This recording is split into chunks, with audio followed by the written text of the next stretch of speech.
Hey, I'm AgriGold agronomist Nick Frederking here in Southern Illinois. And as we go through this third week of June in the 2022 growing season, we notice that we've got some excessively high temperatures in the mid to upper 90s with little to no precipitation in the forecast.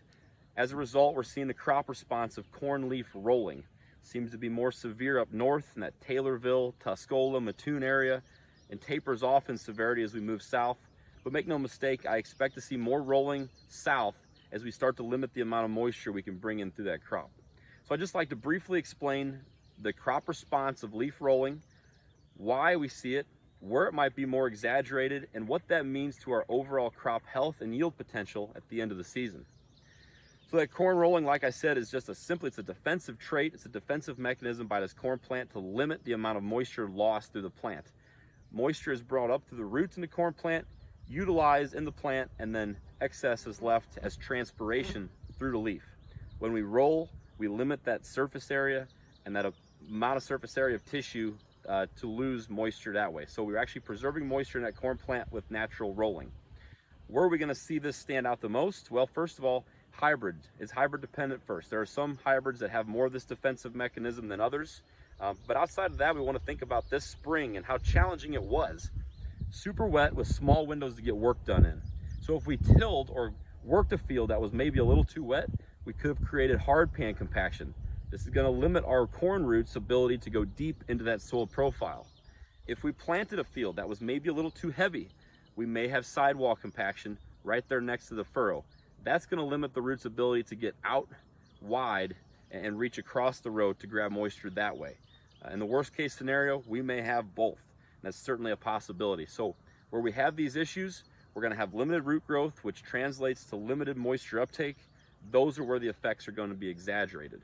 But what's it mean to crop health? What's it mean to yield at the end of the season? Honestly, there couldn't be a better time to go through drought stress than this period of corn growth. This corn that I'm standing in today is somewhere in that V6 growth stage. V8 to V12, that's where we start to talk about rapid growth. That's when there's a huge accumulation of water and nutrients in this corn plant. It's also our most subject time to green snap acres. Because we have such fast growth, our stalks are stiff, and any wind event can come through and start to take these corn crops down. Because we're going through drought stress, we have a little more rubbery plant, right? Plant's got a lot more flexibility into it.